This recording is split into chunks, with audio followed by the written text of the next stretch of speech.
यहाँ पर जरूर कुछ लोग होंगे जो सिर्फ और सिर्फ रविवार को स्पिरिचुअल होते, Monday to Saturday double life. जब परमेश्वर आपसे प्रेम करता है वो आपको बदल देता है।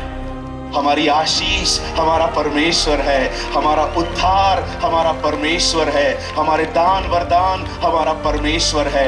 वही सब बातों में महिमा पाए, आदर पाए। कहिए मेरे पीछे लीडर वो है जो लीडर नहीं बनना चाहता।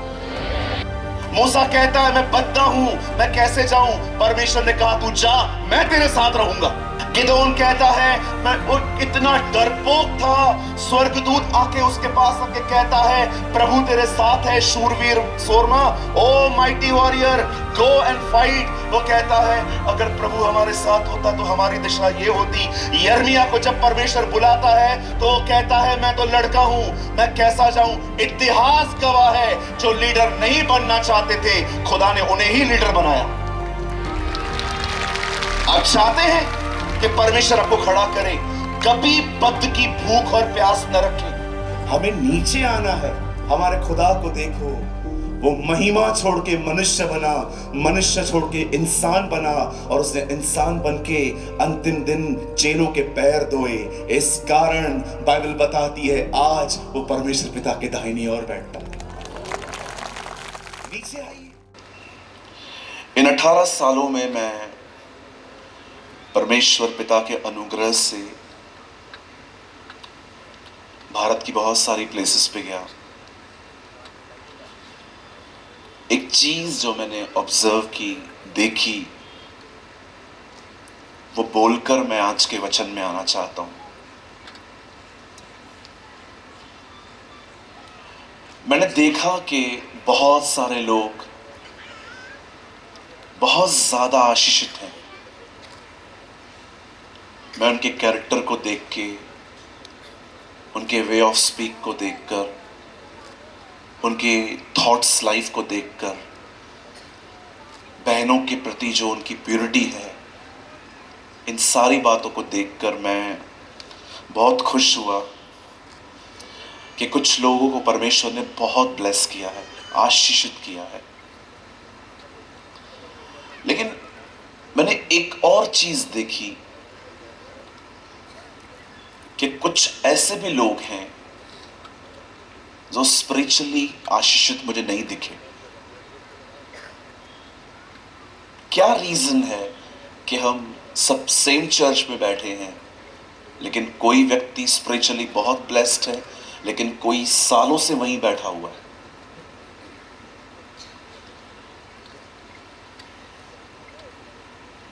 आप जानते हैं क्या कारण है? ये बस समझिए कि परमेश्वर उस पर बहुत दयालु है और परमेश्वर ने इस बंदे पर अपनी दया नहीं रखी।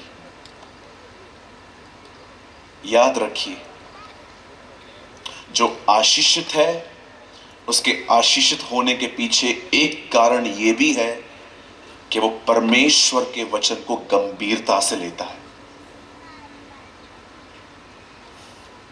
लेकिन कोई ऐसा भी होता है जो परमेश्वर के वर्ड को सीरियसली नहीं लेता।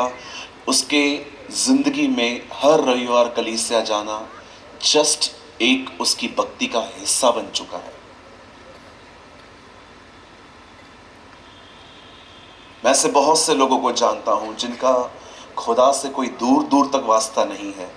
उनके लिए रविवार को चर्च जाना जस्ट एक धार्मिक क्रियाकलाप है। मेरे भाइयों, मेरी बहनों, मात्र सभा में आने से हम आशीषित नहीं होते, सिर्फ वचन को सुनने से हम आशीषित नहीं होते।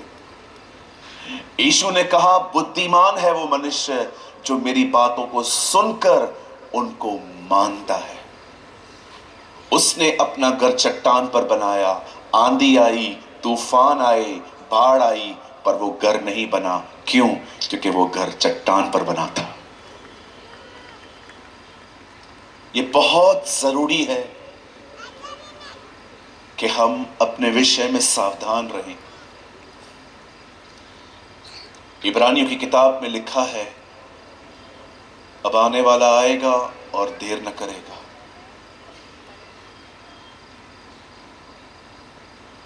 ये मत समझिए कि प्रभु के आने में अब देर होगी। परमेश्वर बहुत बहुत अकाउंट्स को मेंटेन करने में बहुत ज्यादा एक्टिव है।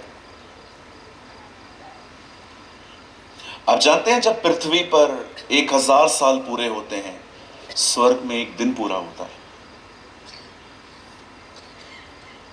पतरस में लिखा है प्रभु की दृष्टि में 1000 वर्ष एक दिन के समान है। जब यहां पर 1000 ईयर्स पूरे होते हैं, वहां पर सिर्फ एक दिन पूरा होता है। अगर आपको मैं पूछूंगा कि बहन भाई प्रभु को जाते हुए कितने समय हो गया है, आप कहेंगे 2000 साल से ज्यादा।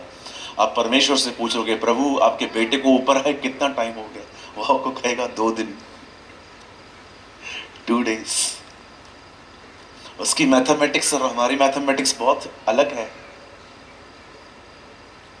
मैं आप में से हर एक को कहना चाहता हूं, मेरे भाइयों मेरी बहनों, इन सभाओं को रखने में बहुत मेहनत लगती है, बहुत सारा पैसा लगता है, बहुत यूनाइटेड रहना पड़ता है, नींद खराब करनी पड़ती है, सब कुछ छोड़ना पड़ता है।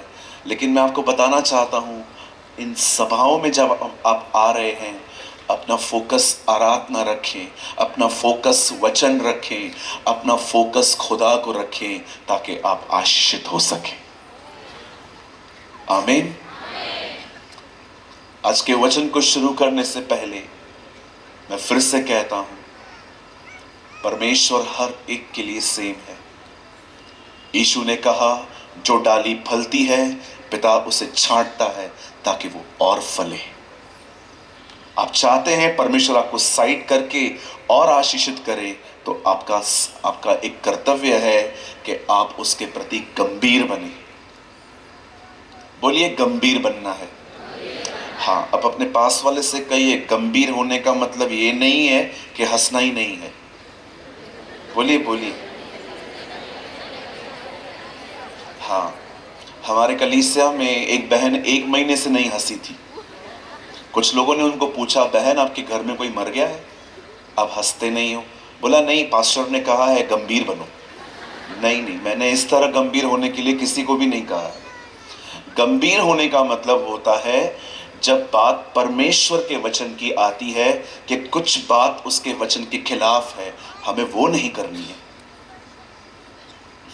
आप समझ पा रहे हैं? चलिए मुझे स्माइल दीजिए।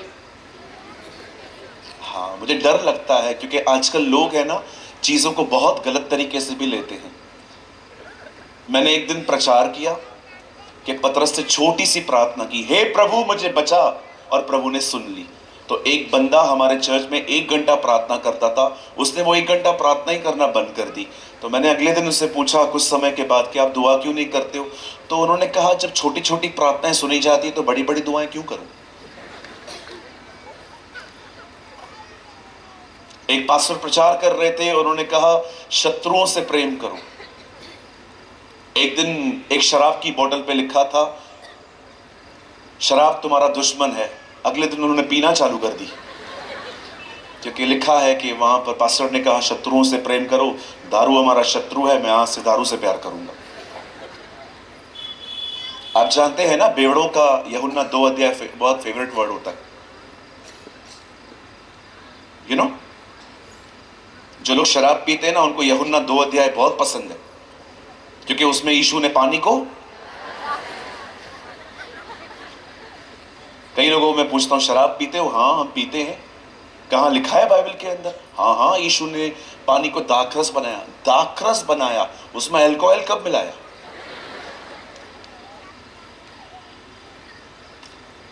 चीजों को सही से लीजिए,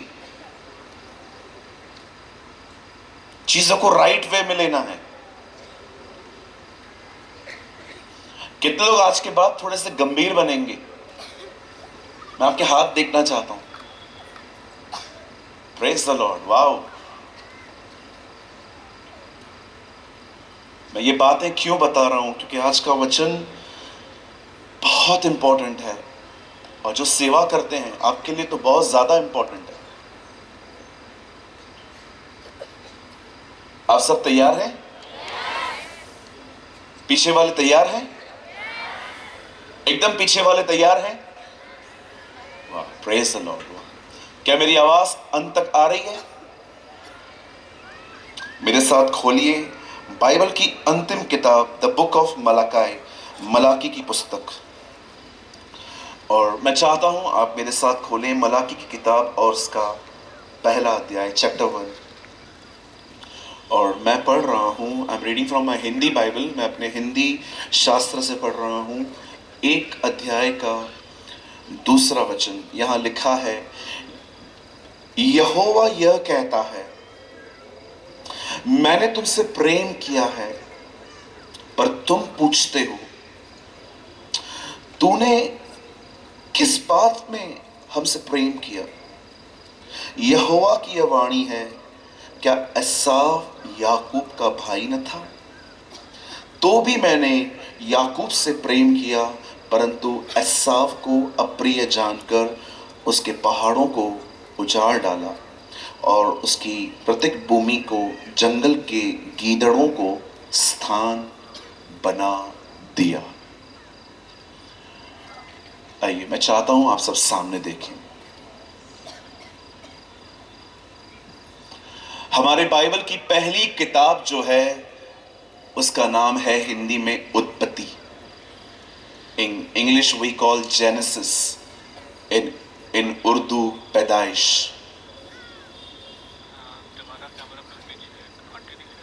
और हमारे बाइबल के पुराने नियम की अंतिम किताब है मलाकी। परमेश्वर इस किताब के अंदर इज़राइल से एक बात कहता है। मैं आपको बताना चाहता हूं कि परमेश्वर की इस किताब के अंदर उसकी इनर कंडीशन क्या थी। परमेश्वर इन लोगों से फेडअप हो चुका था। परमेश्वर इन लोगों पर गिव अप करने के ऊपर था। और परमेश्वर इससे पहले कि इन लोगों के ऊपर गिव अप कर दे, उसने लगभग उनके ऊपर अपना काम करना, बस उसे बंद ही करना था, तब परमेश्वर उन लोगों को दो भाइयों का जिक्र करता है। यह बहुत महत्वपूर्ण है। परमेश्वर उन्हें कहता है, हे इज़राइल, मैंने तुमसे प्रेम किया, पर तुम पूछते हो मैंने किस बात में तुमसे प्रेम किया? क्या मैंने याकूब को प्रेम और एसाव को अप्रिय नहीं जाना? क्यों परमेश्वर इन लोगों को दो भाइयों का जिक्र करता है लगभग गिव अप करने से पहले? आप पूरी बाइबल पढ़ लीजिए, आपको पता चलेगा कि परमेश्वर पूरे पुराने नियम के अंदर इन लोगों को समझाता रहा कि अपने पापों से मन फिराओ, अपने गुनाहों से मन फिराओ, अपने बुरे कामों से मन फिराओ, लेकिन अंत तक उन्होंने उसकी बात नहीं सुनी। और जब परमेश्वर समझा समझा के इन्हें थक गया, जब परमेश्वर फेडअप हो गया इन लोगों से, तब परमेश्वर अपनी वाचाओं के प्रति अंतिम बात उन्हें कहता है कि देखो, मैंने याकूब से प्रेम किया था, परंतु एसाव को मैंने अप्रिय जाना था। क्यों परमेश्वर इन लोगों को दो भाइयों का जिक्र करता है? कभी सोचा आपने? मैं तीसरी बार यह बात आप लोगों को कहता हूं। कल मैंने शाम को भी कही थी, मैंने आज सुबह में भी कही थी, मैं आज की शाम फिर से कहता हूं, बाइबल को पढ़ने के बाद उसके बारे में सोचना सीखिए। जो कुछ आप पढ़ रहे हैं उसके बारे में सोचना सीखिए। इसे मनन करना बोलते हैं।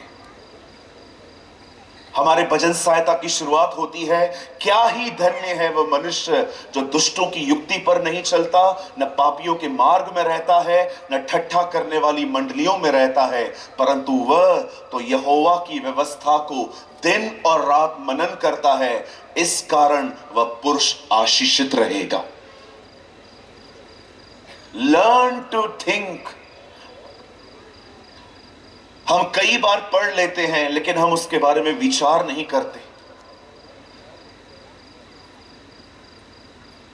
एक दिन मैं इस किताब को पढ़ रहा था, मलाकी को। ये बाइबल की लगभग लास्ट बुक है। इसके बाद आपको नया ऐदनामा मिलेगा, न्यू टेस्टामेंट मिलेगा। सी नया नियम, ये लास्ट बुक थी बाइबल की। और परमेश्वर उन लोगों के ऊपर, उन लोगों के साथ वाइंड अप करने से पहले उन्हें दो भाइयों का जिक्र करता है। कहता है, देखो मैंने एसाव को अप्रिय जाना पर मैंने याकूब से प्रेम किया। क्यों कहता है वो इसे? जब मैं ये पढ़ रहा था, तब जब मेरी नजर इस वचन पर गई, मैं आपको बताना चाहता हूं, मैं आपको इनकरेज करना चाहता हूं इस बात के लिए। मैंने इस बात को समझने के लिए कई दिन उपवास किया। मैंने कई दिन फास्टिंग की कि प्रभु, मैं जानना चाहता हूं कि आपने एसाव को किस तरह अप्रिय जाना और याकूब से आपसे किस तरह प्रेम किया, और आप क्यों इस इज़राइल को आप ये बात कहते हो। तब मुझे पवित्र आत्मा कुछ चीजों को मैंने देखा जो आज की शाम मैं आपके साथ बांटना चाहता हूं। बाइबल बताती है कि परमेश्वर ने बहुत साल पहले एक व्यक्ति को अपने पीछे चलने के लिए चुना। His name was Ibrahim. उसका नाम इब्राहिम था। बाइबल बताती है जब परमेश्वर ने उसे अपने पास बुलाया, उसकी कोई संतान नहीं थी, पर परमेश्वर ने उसे वादा किया कि परमेश्वर उसे संतान देंगे और उसकी संतान कनान में रहेगी। इसीलिए परमेश्वर विश्वास के द्वारा उसे वहां से निकालकर उस देश में ले गया। इब्राहिम 100 साल के थे जब उन्हें सारा से एक पुत्र उत्पन्न हुआ जिसका नाम उसने इसहाक रखा। मैं आपको बताना चाहता हूं, उस समय सारा की उम्र 90 साल थी। और जब सारा ने एक पुत्र को जन्म दिया जिसका नाम उसने आइजक इसहाक रखा, बाइबल बताती है जब इसहाक बड़ा हुआ तो इसहाक की शादी हुई, और इसहाक की शादी एक रिबेका नाम की गर्ल से हुई। और जब रेबेका गर्भवती होती है तो उसके पेट में 2 बच्चे आते हैं, जिसमें से एक का नाम याकूब और एक का नाम एसाव था, जो ट्विंस थे।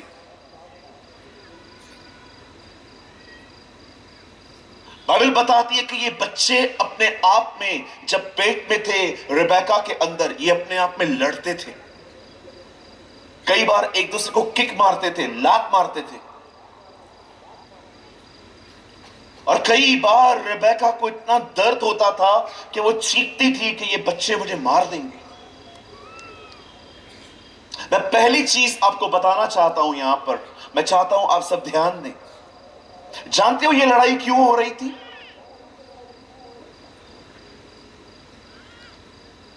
ये लड़ाई सबसे पहले बाहर आने के लिए हो रही थी। वो चाहता था मैं बाहर आऊं, वो चाहता था मैं बाहर आऊं। आपको लड़ाई और झगड़े सिर्फ वहां पर मिलेंगे जहां पर लोग नंबर 1 आना चाहते हैं, और कहीं पर भी आपको लड़ाई नहीं मिलेगी। आज कौन लोग लड़ते हैं? जिन्हें पद चाहिए, ताकत चाहिए, पोजीशन चाहिए।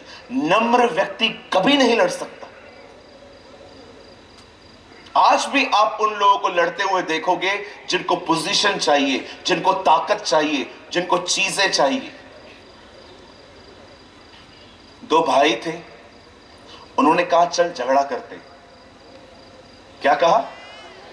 चल झगड़ा करते। तो बोला झगड़ा कैसे होता है? उन्होंने ऐसा किया, उन्होंने कहा देख ये चीज मैं रख देता हूं, तू बोल मेरी है, मैं बोलता हूं मेरी है, इससे झगड़ा होगा। तब उन्होंने वो चीज रख दी। एक ने कहा ये मेरी है, दूसरे ने कहा ठीक है तेरी है। उससे बोला नहीं नहीं नहीं नहीं नहीं, ऐसे नहीं, तू बोल मेरी है। उसने कहा चलो ठीक है। दूसरी बार वो चीज यहां पर रखी गई और कहा गया अरे ये चीज मेरी है। उसने कहा ठीक है तेरी है। उसने कहा नहीं ऐसा नहीं करना है, तू बोल मेरी है। बोला ठीक है चलो। तीसरी बार उसे वो चीज रखी और कहा ये मेरी है। उसने कहा ओके तेरी है। कही अपने बाजू वाले को सब तेरा है, लड़ मत। प्रॉपर्टी के बात पे झगड़ा करते हैं आजकल। अरे लेके जाने तो, कौन सा हम लोग ऊपर लेके जाएंगे?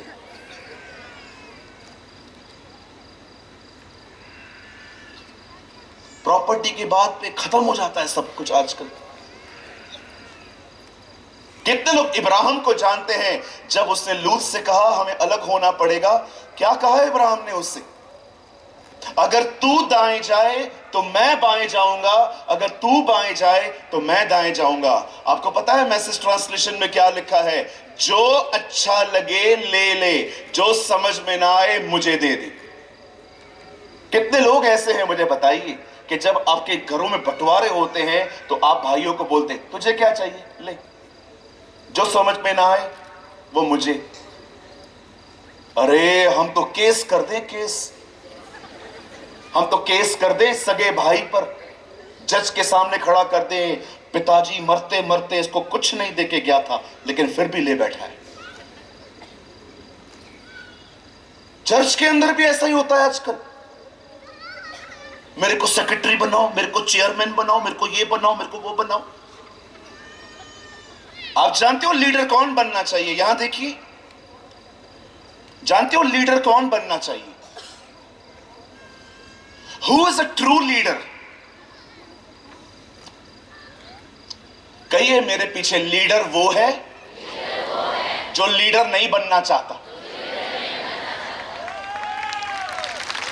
They are the leaders. They are the true leaders. आप पढ़िए कलाम पाक को, वचन कहता है जो मिनिस्ट्री करना भी नहीं चाहते थे उन्हें भेजा गया। मूसा कहता है मैं बद्दा हूं, मैं कैसे जाऊं? परमेश्वर ने कहा तू जा, मैं तेरे साथ रहूंगा। गिदोन कहता है मैं इतना डरपोक था, स्वर्गदूत आके उसके पास आके कहता है प्रभु तेरे साथ है शूरवीर सोरमा, oh mighty warrior, go and fight. वो कहता है अगर प्रभु हमारे साथ होता तो हमारी दिशा ये होती। यर्मिया को जब परमेश्वर बुलाता है तो वो कहता है मैं तो लड़का हूं, मैं कैसा जाऊं? इतिहास गवाह है जो लीडर नहीं बनना चाहते थे खुदा ने उन्हें ही लीडर बनाया। आप चाहते हैं कि परमेश्वर आपको खड़ा करे? कभी पद की भूख और प्यास न रखें, हमेशा निचले स्थानों को चुने। यीशु ने कहा जब तुम किसी विवाह में जाओ आगे मत बैठो, पीछे बैठो। याद रखिए, दुनिया कहती है कुछ लो और आगे बढ़ो, परमेश्वर कहता है दूसरों को उठाओ, मैं तुम्हें उठाऊंगा। हमारे खुदा की खूबसूरत बात जानते क्या है? अगर ये पानी है ना, अगर ये जमीन है, कोई गिर गया ना, याद रखिए वो कभी उसको हाथ से नहीं उठाता है, वो हमेशा नीचे जाएगा और आपको अपने दोनों हाथों से ऐसे उठाएगा कि तू उठ, मैं नीचे रहूंगा।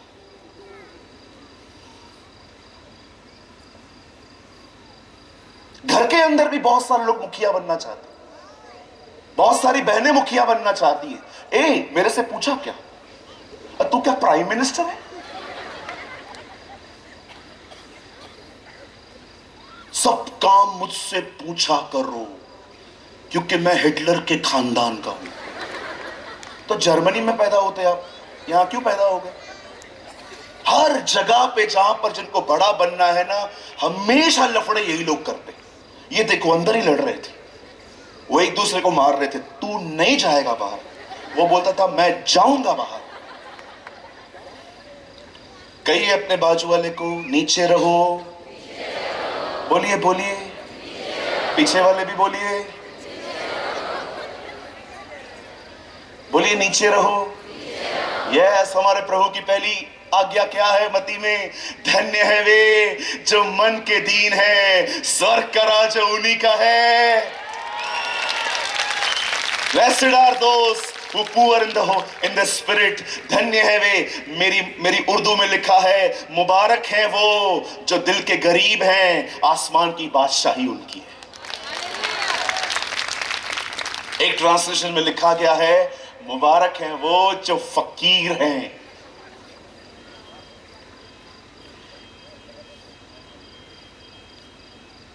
आप चाहते हैं खुदा आपको उठाए? आजकल किसी के पास भी चले जाइए और उनको कहिए ब्रदर आप मेरे लिए प्रेयर कर दो। ओ पिता परमेश्वर, मैं दुआ करता हूं इस भाई को ऊपर उठा और ऊपर उठा और ऊंचा उठा। आप 2000 साल पहले पतरस के पास जाते ना और उसको कहते ब्रदर पतरस प्लीज प्रे फॉर मी, वो आपके लिए रो के बोलता प्रभु से नीचे ले जा, ये ऑलरेडी बहुत ऊपर है। हमें नीचे आना है हमारे खुदा को देखो, वो महिमा छोड़ के मनुष्य बना, मनुष्य छोड़ के इंसान बना, और उसने इंसान बन के अंतिम दिन चेलों के पैर धोए। इस कारण बाइबल बताती है आज वो परमेश्वर पिता के दाहिनी ओर बैठता है। नीचे आई, ऊपर मजा नहीं है। परमेश्वर दो जगहों पर है, एक सबसे ऊपर, दूसरा सबसे नीचे। आप ऊपर नहीं जा सकते, लेकिन आप नीचे जा सकते। एक दिन ये लड़ रहे थे, बोलिए याकूब और एसाव लड़ रहे थे। अब जानते हो क्या हुआ? जैसे ही इनका जन्म हुआ, एक्चुअली याकूब बाहर आना चाहता था ज्यादा, लेकिन कौन बाहर आया? बोलिए एसाव। ओके, आपको अपने पास वाले को बोलना है, एसाव बाहर आया। बोलो, वो पहले बाहर आया। हाँ, अब जानते हुआ क्या? ये दोनों लड़के एक ही घर में रह रहे थे, ये दोनों एक ही परिवार के बच्चे थे।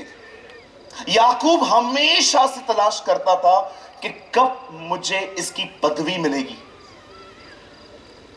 एक दिन बाइबल बताती है कि एसाव जंगल से आ रहा था और याकूब दाल बना रहा था। बोलिए दाल। हाँ, वो दाल बना रहा था, और जैसे वो दाल बना रहा था, एसाव वहां से दौड़ दौड़ के थक कर आता है और याकूब से कहता है, हे तू क्या बना रहा है? बोलता है, मैं दाल बना रहा हूं, मुझे भी चाहिए, मुझे बहुत भूख लगी है। वो बोलता है, दूंगा, एक शर्त है। क्या? अपने बड़े होने का जो पद है वो मुझे दे दे, वो मुझे दे दे। एसाव ने कहा, मुझे क्या करना है इस बड़े पद से? ले ले, मैं तो मरा जा रहा हूं, दाल दे दे। और बाइबल बताती है उसने अपने पहलोठे होने का पद बेच डाला। आजकल बहुत सारी चीजें ना कागजों पर होती हैं। कितने लोगों ने यह कहावत सुनी थी पहले या आज? प्राण जाए और वचन न जाए। ये उन दिनों में होता था, जो मुंह से निकला वो हो जाता था। याकूब ने उससे कहा, मुझे आपका पद चाहिए। उसने कहा, ले ले। और बाइबल बताती है दाल के कटोरे के कारण सौदा किया गया। आप जानते हैं आज कितने सारे लोग हैं इस दुनिया में, थोड़ी सी संतुष्टि के लिए वो खो देते हैं जो खुदा ने उन्हें दिया है। Do you know? हवा ने एक छोटे से सेब को खाने के चक्कर में अपना घर गंवा दिया। इज़राइल के लोगों ने थोड़ा गार्लिक और ओनियन के कारण प्रतिज्ञा किया हुआ देश खो दिया। और आज की जनरेशन थोड़े से व्यभिचार के मजे के लिए स्वर्ग का राज्य खो रही है। Little bit satisfaction from porn videos. अश्लील वीडियो देखकर थोड़ा से आंखों में मजा आता है, शरीर को अच्छा लगता है, पर आपको पता है आप क्या खो रहे हैं? आप क्या लॉस कर रहे हैं? देखिए यहां पर क्या हुआ। इस बंदे ने थोड़ी सी संतुष्टि के लिए, शरीर के लिए, उसने अपना पहलोठे का पद बेच डाला। हमारे प्रभु को देखिए, हवा को भूख नहीं लगी थी तो भी उसने खाया। वो 40 दिन से भूखा था तो भी उसने नहीं खाया। वो 40 दिन का भूखा था और शैतान उसे आके कहता है, पत्थर को रोटी बना। वो कहता है, नहीं, मनुष्य केवल रोटी से नहीं परंतु परमेश्वर के मुंह से निकले गए वचन से जीवित रहता है। लेकिन हवा को देखिए, भूख भी नहीं लगी थी तो भी उसने तोड़ के खा लिया। कितने लोग हैं यहां पर, मैं आपसे एक सवाल पूछना चाहता हूं, you love Jesus more than yourself. कितने लोग हैं यहां पर जो ये कह सकते हैं, मैं अपने शरीर की अभिलाषाओं से ज्यादा अपने परमेश्वर से प्रेम करता हूं। मुझे माफ कीजिए, मैं आपको यहां पर कंडेम करने के लिए नहीं आया हूं, लेकिन मैं आपको सच्चाई बताना चाहता हूं। आज के लोग परमेश्वर से ज्यादा अपने आप से प्रेम करते हैं।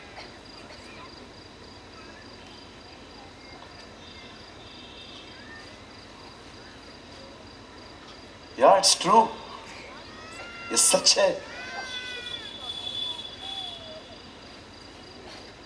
क्या आप ये कह सकते हैं कि मैं अपने शरीर से ज्यादा अपने परमेश्वर से प्रेम करता हूं?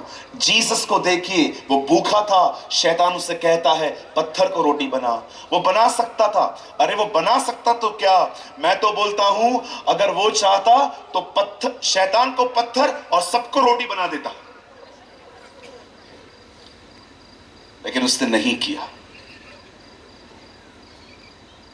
डर्बन ट्रांसलेशन में लिखा है, जब शैतान यीशु के सामने आके कहता है यीशु इस पत्थर को रोटी बना, जानते हो वहां पर क्या लिखा है? यीशु ने कहा मैं ये नहीं करूंगा। क्यों? क्योंकि मैंने ये बाप से नहीं सुना है। पुत्र वही करता है जो पिता को करते हुए देखता है, यीशु ने कहा।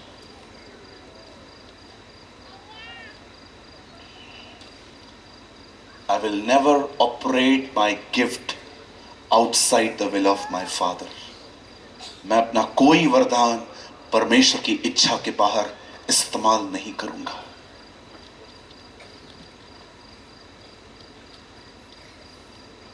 बाइबल बताती है उसने अपने भाई को चीट किया और फिर अपने पिताजी के पास जाता है। उन दिनों में इसहाक बूढ़ा हो गया था। याकूब अपने भाई को मूर्ख बनाने के बाद अपने डैडी के पास जाता है और अपनी आवाज को बदलता है और कहता है डैडी मैं जानता हूं आप बहुत जल्द जाने वाले हैं, प्लीज आप मुझे ब्लेस करिए, आप मुझे आशीष दीजिए। वो कहता है तू कौन बोल रहा है? वो कहता है मैं एसाव हूं। बोलता है नहीं, तेरी बातें तो याकूब की तरह हैं। बोलता है नहीं, मैं एसाव हूं। वो एसाव के कपड़े पहनकर उसके आगे गया और उसके बाद उसने अपने पिताजी को भी मूर्ख बनाया। पहले भाई को मूर्ख, अब पिताजी को मूर्ख। जब ये सारी बातें हुई तब रिबेका जानती थी कि जब एसाव को पता चलेगा कि उसने क्या कर दिया है तो उसे मारेगा। तब रिबेका याकूब को कहती है तू मेरे भाई अपने मामा लाबान के पास चला जा। अब कहानी में कौन आता है? बोलिए लाबान। हाँ, जानते हो लाबान कौन था? कहिए याकूब से बड़ा चीटर। कभी कभी परमेश्वर एक चीटर को बदलने के लिए उससे दूसरे चीटर को मिलाता है। आपको पता है ये बात? कभी कभी परमेश्वर एक चीटर को बदलने के लिए क्या करता है? उसको उससे बड़े चीटर से मिला देता है कि ये तुझे सुधारेगा। अभी अब वो अपने मामा के पास जाता है और जैसे मामा के घर में जाता है उससे मामा की लड़की पसंद आ गई। कहीं अपने पास वाले से लड़की पसंद आ गई। हाँ, अब छोकरी अच्छी लगने लगी। मामा को बोलता है मामा हाँ मुझे राहेल चाहिए। मामा बोलता है मैं आपको दे दूंगा, आपको एक काम करना पड़ेगा। क्या? 7 साल मेरे खेतों में काम करो। याकूब लड़की पाने के लिए 7 साल काम करता है। कितने साल? हाँ भाई लोग आपस में एक दूसरे को बोलो तू मत करना। हाँ, कहिए अपने बाजू वाले को आप मत करना। अरे 7 साल मेहनत करो, बिल्डिंग बन जाएगी। 7 साल उसने काम किया और 7 साल के बाद जब लड़की पाने की बारी आई, वचन कहता है उसने रात को वो शादी करवाई। ये बाइबल की पहली शादी है जो रात को हुई। जब याकूब सुबह उठा तो उसे पता चला ये लड़की कोई और है। वो मामा के पास जाके कहता है मामा ये आपने क्या किया मेरे साथ? मुझे राहेल चाहिए थी, ये तो आपकी दूसरी बेटी लिया है। वो कहता है तुझे राहेल चाहिए? हाँ, 7 साल और काम कर। इसलिए मैंने कहा देखो खुदा कभी कभी एक चीटर को बदलने के लिए उसे दूसरे चीटर से मिलवा ही देता है। अब याकूब ने 7 साल और काम किया राहेल को पाने के लिए। जानते हो वहां क्या लिखा है? राहेल को पाने के लिए याकूब को 7 साल भी छोटे लगे। जो लोग खुदा से प्रेम करते हैं ना, उनको अनंत जीवन भी छोटा लगेगा। बिकॉज यू लव जीसस, क्योंकि आप उससे प्रेम करते हैं। 14 साल के काम करने के बाद बाइबल बताती है, याकूब अपने मामा लाबान को हाथ जोड़ के कहता है, अब मुझे जाने दे, अब मैं वापस जाऊंगा। अब वो अपने बच्चों को, अपने पूरे परिवार को लेकर निकला। उसके 12 बेटे थे, उसकी एक बेटी थी दीना। और जब वो अपने पूरे परिवार को लेकर अपने गांव में वापस लौटने की तैयारी में था, आप जानते हैं उसके साथ क्या हुआ? Oh listen Ranchi, this is beautiful. मेरी दुआ है कि परमेश्वर हमारे जिंदगियों में यह मौका लेकर आए। जब वो अपने गांव की तरफ वापस जा रहा था, एक ऐसा लड़का जो बचपन से पद के पीछे था, पदवी के पीछे था, बड़ा बनने के पीछे था, और जब वो अपने घर की तरफ जा रहा था, तब बाइबल बताती है एक रात वो सोया था रास्ते पे ट्रैवलिंग में, और उस रात बाइबल बताती है परमेश्वर उसके पास आता है। आप जानते हैं याकूब के साथ मल्ल युद्ध होता है, और जब सुबह होती है, वचन कहता है याकूब ने परमेश्वर का पैर पकड़ा और उसे कहता है मुझे आशीष दे। उसे कहता है ब्लेस मी। आपके पास इतनी प्रॉपर्टी है, आपके पास इतने बच्चे हैं, आपके पास सब कुछ है। आप याद रखिए, आजकल आप किसी को फरारी में चलते हुए देखें, एक महंगी कार में देखें, उसका एक अपार्टमेंट है, वो एक घर है, आप उसे प्रॉपर्टी, वेल्थ कह सकते हो। लेकिन उन दिनों में वेल्थ ये नहीं होती थी। उन दिनों में जिसके पास अधिक जानवर होते थे वो सबसे अमीर व्यक्ति होता था। इसीलिए पढ़ के देखिए, अयूब के पास कितना सोना चांदी था उसका जिक्र नहीं है, पर उसके पास कितने ऊंट थे उसका जिक्र है बाइबल में। मैंने अपनी बाइबल में जानते क्या लिखा है? पढ़ के बताऊं? ओके, ये मैंने किया है, आप मत करिए, मैं थोड़ा अपने लिए करता रहता हूं। अयूब के 6000 ऊंट थे, जहां लिखा है ना, मैंने वहां लिखा है अयूब के पास 6000 मर्सरीज बैंस थी। उन दिनों में एक ऊंट, आपको पता है ऊंट कितने महंगे होते हैं?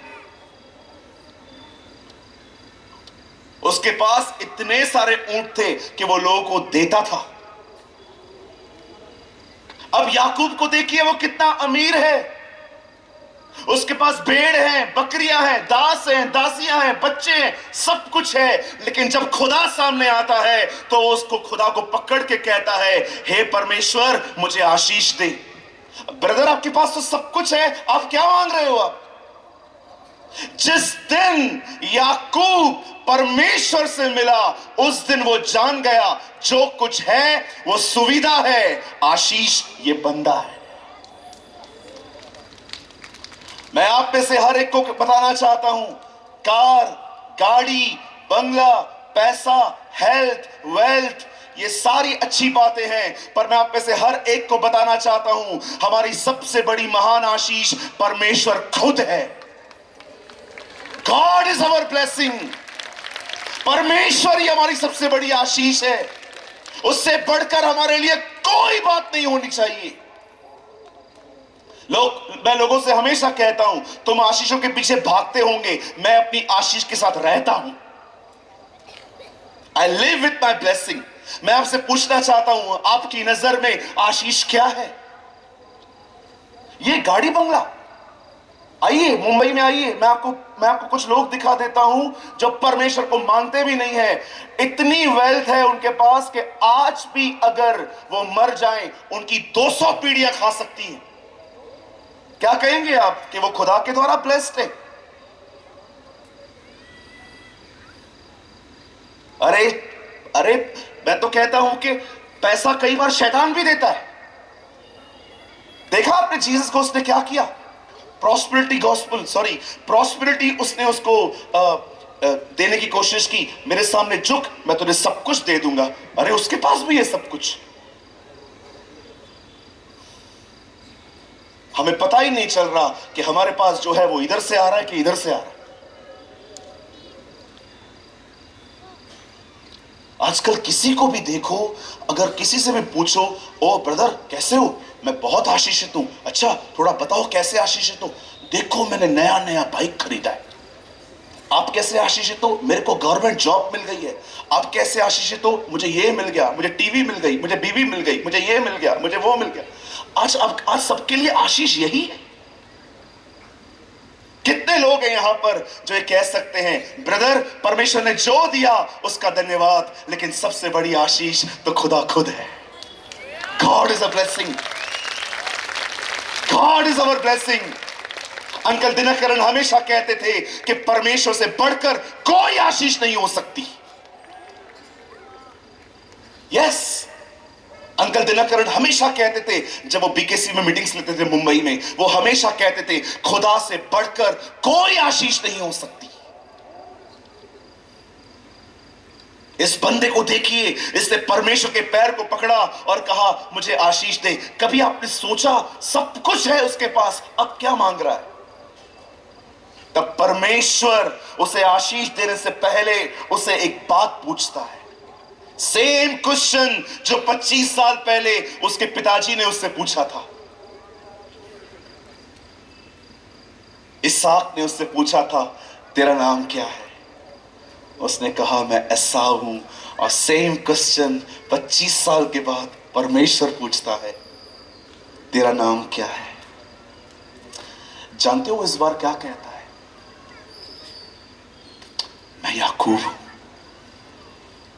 जानते हो याकूब नाम का मतलब क्या होता है? याकूब नाम का मतलब है ग्रैबर।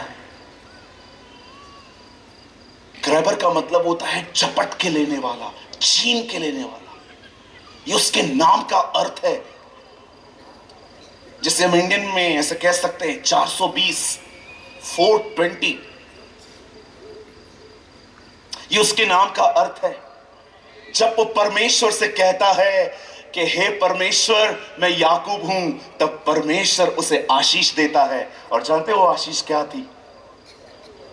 परमेश्वर उसे कहता है आज के बाद तू याकूब नहीं होगा, आज के बाद तेरा नाम इस्राएल होगा। यू विल बी इस्राएल। अब जानते हो इस्राएल का मतलब क्या होता है? इस्राएल का मतलब होता है एक ऐसा व्यक्ति जिसमें भले ही पाप है पर पाखंडीपन नहीं है। आप जानते हो पाप और पाखंडीपन में क्या फर्क होता है? पापी का मतलब होता है जो गुनाह करता है, पाखंडी का मतलब होता है जो सब कुछ करे फिर भी दिखाए मैं अच्छा हूं। इसीलिए यीशु ने नए नियम में जब नतनएल को अपने पास आते देखा तो क्या कहा? देखो ये सचमुच इजरायली है, इसमें कपट नहीं है। यीशु ने यह नहीं कहा कि इसमें पाप नहीं है, उसने कहा देखो इसमें कपट नहीं है, जो ये अंदर से है वही ये बाहर से है। परमेश्वर ने उससे कहा सुन, आज तू अपने पाप को मान रहा है ना, तू कह रहा है ना मैं याकूब हूं, आज मैं तुझे एक नया नाम देता हूं, तू आज से इस्राएल है, तू निष्कपट है। मैं आपसे एक सवाल पूछ सकता हूं? क्या मैं आपसे क्वेश्चन पूछ सकता हूं? हमें से यहां पर कौन है जो ये कह सकता है कि मुझ पे पाप नहीं है? याद रखिएगा, परमेश्वर पापी को टॉलरेट कर सकता है, पाखंडी को नहीं। परमेश्वर एक ऐसे बंदे को टॉलरेट कर सकता है जो गुनाहों में भरा पड़ा है, लेकिन वो कभी किसी पाखंडी को टॉलरेट नहीं करता। एक बहन यीशु के सामने रखी गई, वो पाप में गिरी थी। प्रभु ने उसको अंत में कहा, जा फिर पाप मत करना। जीसस के दाहिनी ओर क्रूस पर चोर टंगे हुए थे, उसमें से एक को वो कहता है, आज ही तू मेरे साथ स्वर्ग लोक में होगा। व्यभिचारी माफ किए गए, हत्यारे माफ किए गए, लेकिन जब वो फरीसियों से मिला तो वो उन्हें कहता है, तुम नरक से कैसे बचोगे? How can you escape from the damnation of hell? तुम उससे कैसे बचोगे? क्यों प्रभु ने उन पर दया नहीं दिखाई? आज मैं आप में से हर एक से पूछना चाहता हूं, क्या आप एक ऐसे व्यक्ति हैं जो पाखंड से मुक्त है? भले ही पाप में हैं, लेकिन आप अपने आप को आत्मिक नहीं दिखाते, क्योंकि आप जानते हो कि हम नहीं हैं। इससे पहले कि परमेश्वर उसे इज़राइल कहे, उसने पहले अपने आप को याकूब कहा। मैं आपसे एक सवाल पूछना चाहता हूं, क्या आपने एक्टिंग छोड़ दी?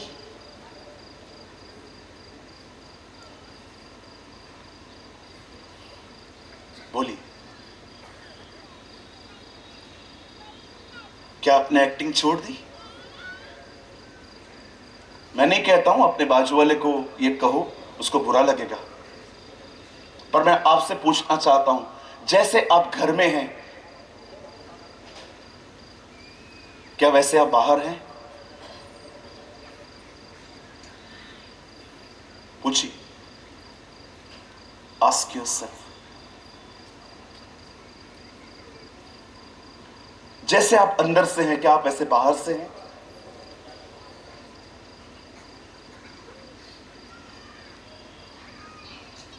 Brother, be transparent, be transparent. यहां पर जरूर कुछ लोग होंगे जो सिर्फ और सिर्फ रविवार को स्पिरिचुअल होते, Monday to Saturday double life.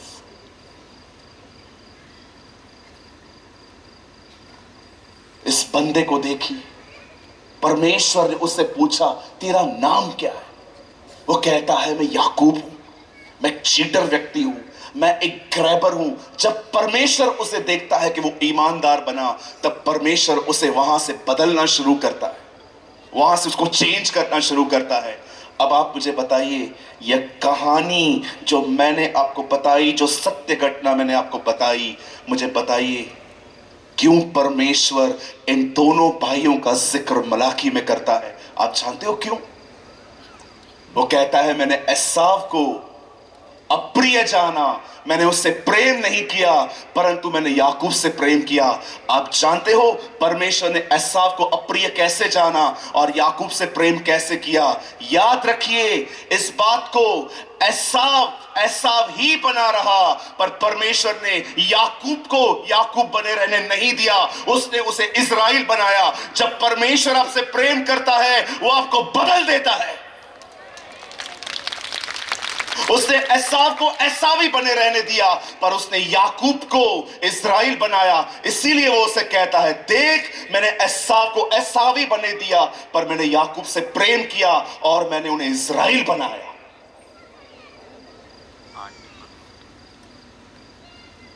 मैं बहुत इसे पढ़ता हूं और मैं देख रहा था, प्रभु तूने एसाव से कैसे बैर किया?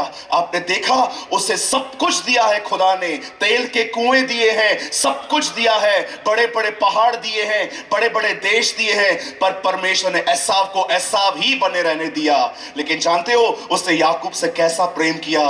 उसने उसे इज़राइल बनाया, उसे परमेश्वर ने बदल दिया। याद रखिए, परमेश्वर की सबसे बड़ी आशीष कार, बंगला, गाड़ी, मिल्कियत ये सब नहीं है। परमेश्वर की सबसे बड़ी आशीष ये है कि वो आपको अपने पुत्र यीशु की तरह बनाए। This is a blessing. यही कारण है कि उसे स्वर्ग से अपने कलीसिया को पवित्र आत्मा दिया, ताकि कलीसिया उसकी तरह बने।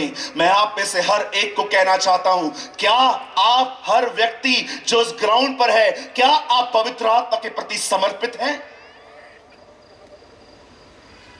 जब परमेश्वर आदम को बना रहा था, तब परमेश्वर ने जब उसके लिए एक औरत बनाई, याद रखिए हवा नाम उसे आदम ने दिया, पर परमेश्वर ने उसका नाम हवा नहीं रखा था। परमेश्वर ने उससे कहा मैं सहायक बनाऊंगा।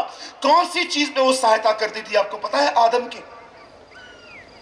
वो खेतों में काम करवाती होगी, वो फल तोड़ तोड़ के उसे देती होगी, वो उसकी सेवा करती होगी। याद रखिए पुराने नियम की जो सहायक थी हवा, वो आदम के बाहरी तौर पे काम करती थी, लेकिन नए नियम में यीशु मसीह ने भी कहा कि मैं ऊपर जा रहा हूं और मैं पिता से प्रार्थना करूंगा कि वो तुम्हें सहायक दे। यीशु ने कहा वो ही सहायक जो मैं प्रार्थना करूंगा। आप जानते हो पुराने नियम का सहायक आदम को बाहर से मदद करता था, नए नियम का सहायक हमें अंदर से बदल देता है। वो हमारे अंदर भेजा गया है ताकि हमारे अंदर से याकूबपन बाहर निकले और हम एसाव की तरह नहीं, हम याकूब से इज़राइल बन पाए। मैंने एसाव को अप्रिय जाना, मैंने एसाव को एसाव ही बने रहने दिया, लेकिन मैंने याकूब से प्रेम किया। मैं आपसे पूछना चाहता हूं, क्या इन दिनों में परमेश्वर आपको बदल रहे हैं? क्या आपकी गाली देने की आदत खत्म हो गई? क्या आप ये कह सकते हो अब मैं हर एक को बहुत आसानी से माफ कर लेता हूं? क्या आप ये कह सकते हो कि मैं किसी की निंदा नहीं करता? आप मुझे बताइए, सबसे बड़ी आशीष ये है कि आप जो हो खुदा आपको वो बने रहने नहीं देगा, वो आपको बदल देगा। कितने लोग इस तरह आशीषित हुए? आई फील सैड, मैं सच्ची कहता हूं, मुझे दुख होता है उन लोगों को देखकर जो अपने लाइफ में सिर्फ और सिर्फ इन वर्ल्डली थिंग्स को ब्लेसिंग बोलते।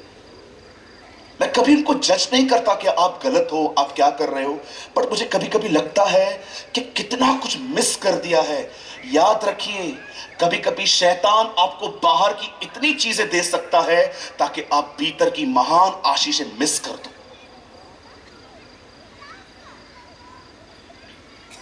Did God love you like Jacob? क्या परमेश्वर ने आपसे याकूब की तरह प्यार किया है?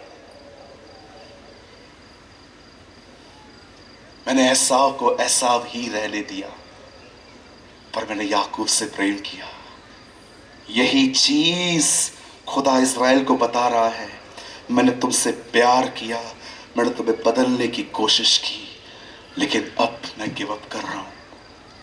आप जानते हो ये आखिरी किताब है, इसके बाद आप देखिए नया नियम आता है। परमेश्वर ने इज़राइल पे काम करना बंद कर दिया, उसने नया काम स्टार्ट किया, कलीसिया, चर्च। उसने नया काम शुरू किया, चर्च। मेरे भाइयों मेरी बहनों, समर्पित होना सीखिए। जब मार्टिन ल्यूथर गुनाह में गिरते थे, वो अपने बदन को काटते थे फ्रस्ट्रेशन में आके कि मैं गंदा व्यक्ति हूं जो हर दिन पाप करता हूं। एक दिन वो अपने आत्मिक पिता से मिले और उनके आत्मिक पिता ने जब उनके बदन पर घाव देखे, तब उन्होंने उससे कहा, Martin, don't harm yourself, learn to surrender. अपने आप को मार मत, समर्पण करना सीख। हम में से बहुत सारे लोग परमेश्वर का प्रेम सिर्फ क्रूस पे देखते हैं कि यीशु हमारे लिए मरा, पर कितने लोग ये बात जानते हैं वही खुदा जो क्रूस पे मरा, वो इब्रानियों में कहता है, मैं जिनसे प्रेम करता हूं उनकी ताड़ना करता हूं और जिन्हें बेटा बनाता हूं उन्हें कोड़े भी लगाता हूं। जानते हो जब परमेश्वर आपसे प्रेम करता है तो प्रेम में कभी कभी आपकी ताड़ना भी करता है ताकि आप और मैं बदले जाएं। और याद रखिए ये आखिरी लाइन है मेरी, मैं इसके बाद माइक पास्टर जी को दे दूंगा। मैं आप में से हर एक को कहना चाहता हूं, ये जांचिए कि आपका अंत कैसे हो रहा है। आपने देखा एक बंदे के पास बहुत कुछ था, ऑल हेल्थ एंड वेल्थ, सब कुछ था, लेकिन वो अंत में अपने आप से कहता है, हे मेरे प्राण, खा पी सुख से रहे। और ऊपर से आवाज आती है, अरे आज ही तेरी जिंदगी तुझसे ले ली जाएगी।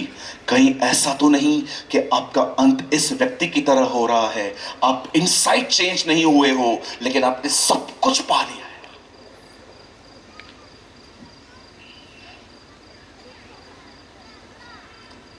मुझे पता है मेरी इस लाइन को बहुत सारे लोग डिसलाइक करेंगे, लेकिन सच तो सच है। अमीर और घमंडी मरने से बेहतर गरीब और नम्रता में मरना बेहतर है।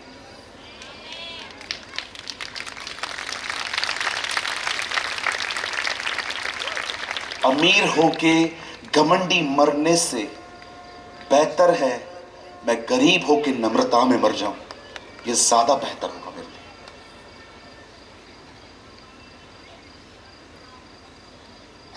आज प्रचारक भाइयों ने परमेश्वर की ब्लेसिंग्स ही बदल दी। वो सिर्फ चर्च को दिखाते हैं, oh you are living healthy wealthy, you are blessed.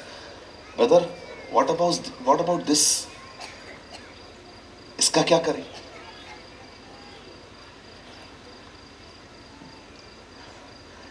मैंने एसाव को अप्रिय जाना, मैंने याकूब से प्रेम किया।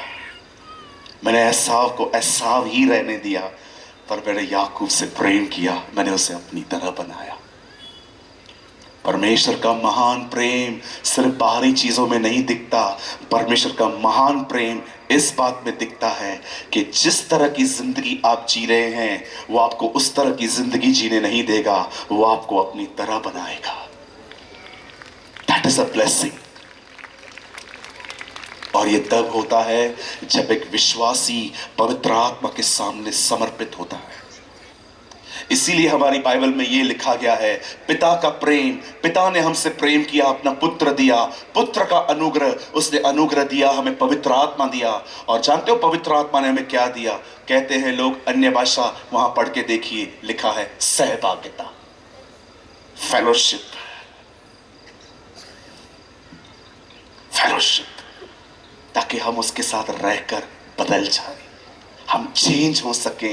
हम हर प्रतिदिन अपने बोलने, सोचने, देखने, उठने, बैठने, चलने फिरने में हम यीशु की तरह बन पाए।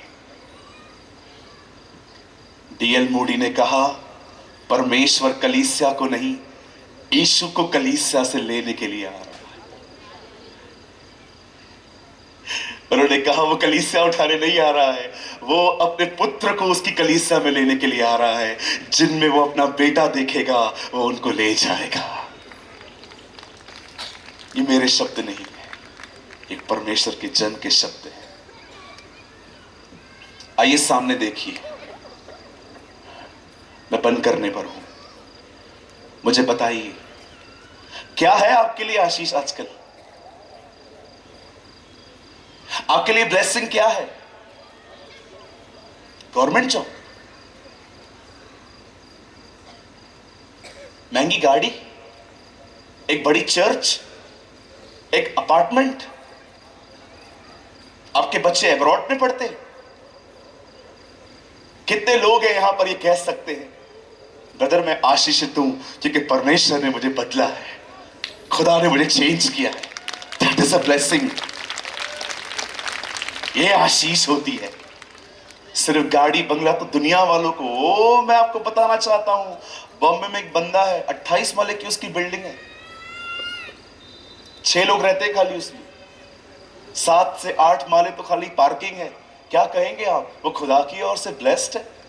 अरे मैं गरीब कहता हूं ऐसे लोगों को जिनके पास खुदा नहीं है। अमीर लोग तो यहां बैठे हैं, अमीर लोग तो यहां बैठे।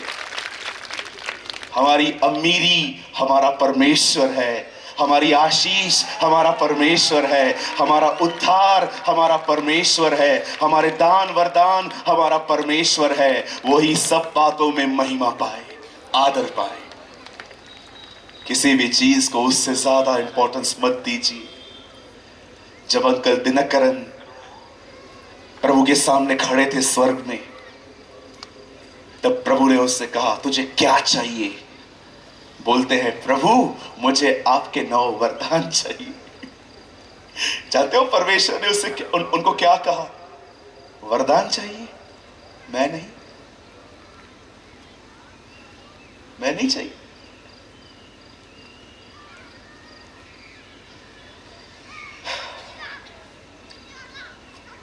Praise the Lord, hallelujah. मैं उम्मीद करता हूं आज के कलाम से आपने कुछ बातें समझी होगी। मैं आखिरी बार कह के पास्टर राजीव को आगे बुलाऊंगा। मैंने एसाव से मैंने उसे अप्रिय जाना, मैंने उसे वही रहने दिया जो वो है, पर मैंने याकूब से प्यार किया।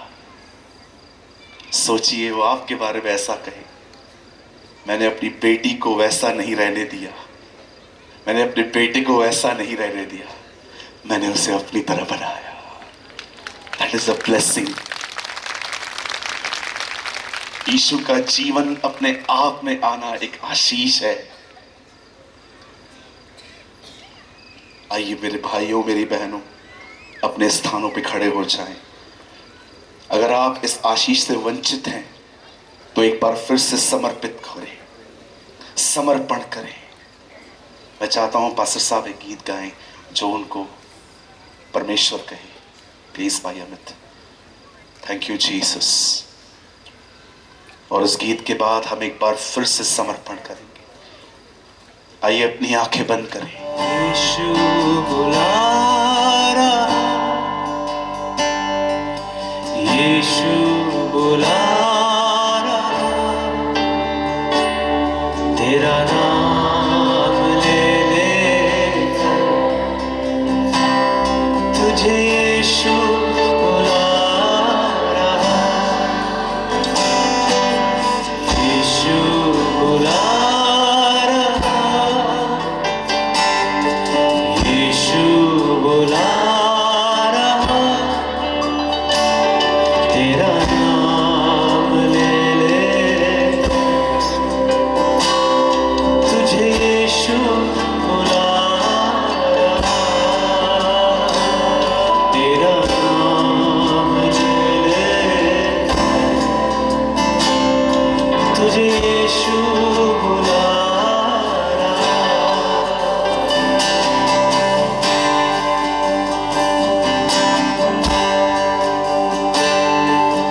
क्या पाएगा तू जीत कर इस दुनिया को?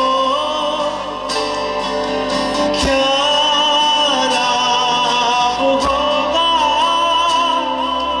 खोकर आत्मा को? क्या पाएगा तू जीत कर इस दुनिया को? क्या लाभ होगा खोकर आत्मा को? तू आजा यीशु के पास, तुझे यीशु बुला रहा, तू आजा यीशु के पास, तुझे यीशु बुला रहा, यीशु बुला रहा, यीशु बुला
हम आज की शाम आपके बेटे यीशु के नाम में आपके पास आते हैं। Lord, bless Ranchi, make us like your son Jesus.